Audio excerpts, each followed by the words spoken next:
Hey everyone, and welcome.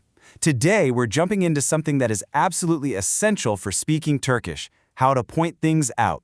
We're going to master words like this and that, and trust me, they're the building blocks of so many daily conversations. Ready? Let's get into it. I mean, think about it for a second. Pointing is so basic to how we communicate, right? But how do you actually turn that simple gesture into words? In English, we've got this and that. But Turkish, it's got this extra layer of precision that's actually really cool. And right here, this is the secret. This is the key to unlocking the whole thing. So you can just forget all those complicated grammar rules for a second. All you really need to get is this one simple concept: distance. It's all about how far something is from you and from the person you're talking to. So here's our game plan. We're going to start with the three most basic words. Then we'll look at how to talk about plural things, and after that, how to point to whole places. And to wrap it all up, we'll put everything together and do a quick practice round. Sound good? Let's go. All right, first things first, the absolute foundation. Bu, shu, and o. If you can get these three down, you are honestly more than halfway there. This is where we learn the three basic zones of distance. Okay, so check this out. Bu is for something that's right next to me, the person talking. Shu is for something that's closer to you, the person listening. And o, well, O is for something that's way over there, far from both of us. It's like having three different pointers instead of just two. Super useful. And here's how that works in real life. If I'm holding a book right here in my hands, I'd say bu kitap. Now, if I'm pointing to a pen that's over there by you, I'd say shu kalem. And if we're both looking at a house way down the street, we'd both call it o ev. See? The distance is what chooses the word for you. Awesome. You've totally got the core rule down. So what happens when you need to point at more than one thing? Don't even worry. Turkish makes this super simple and, really logical. Let's see how it just builds on what we already know. Seriously, the pattern couldn't be easier. You literally just take our three main words, bu, shu, o, and you tack on the plural ending lar. That is it. And the most important part, the distance rule you just learned, it doesn't change at all. It's so wonderfully consistent. Let's look at it in action. If my friends are standing right here with me, I'd introduce them saying, bunlar benim arkadaşlarım.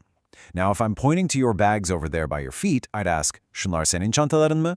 And if we're both admiring those flowers way off in a field, we'd say, onlar çok güzel çiçekler. Same zones, just for groups of things.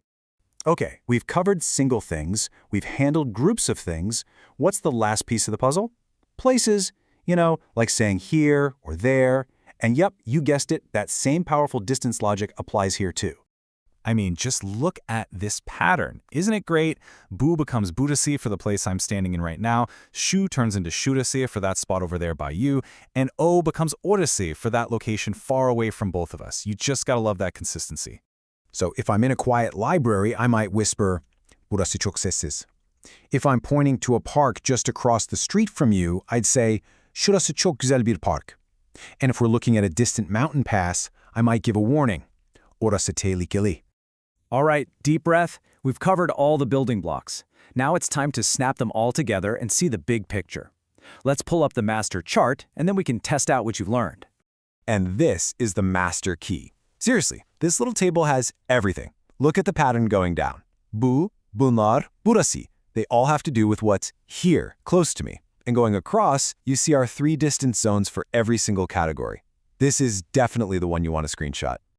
Okay, you've seen the rules, you've seen the examples, you've got the cheat sheet. Now it's time to put that knowledge to the test. Ready for a quick, fun quiz? You've totally got this. Okay, first one up. Imagine there's a new phone sitting on the table, right next to you, within arm's reach. How would you fill in the blank here? Şu telefon yeni. I'll give you a second. Yes, it's bu. Book telefon yeni. Why? Because the phone is close to you, the speaker. Awesome job. Ready for another one? All right, next scenario. You and a friend are looking at some mountains way, way off in the distance. And a key clue here is the word dağlar. That's plural, it means mountains. So what's the word? Uzaktaki dağlar. And the answer is onlar. Perfect. Why? Because we're talking about multiple things, the mountains, and they're far away from both of you. So you take O for far away and add lar for plural. You see? You're really getting this. Okay, so if you remember anything from this, let it be these three simple takeaways. First, it always comes back to distance. Near me, near you, or far from both. Second, if it's plural, just add lar. And third, for places, you're going to use that burası, şurası, orası pattern. That's the core of it. And just like that, you have the complete toolkit for pointing at pretty much anything in Turkish with real confidence. So, I guess the only question left is, as you go about your day, what are you going to point out first? Thanks so much for watching.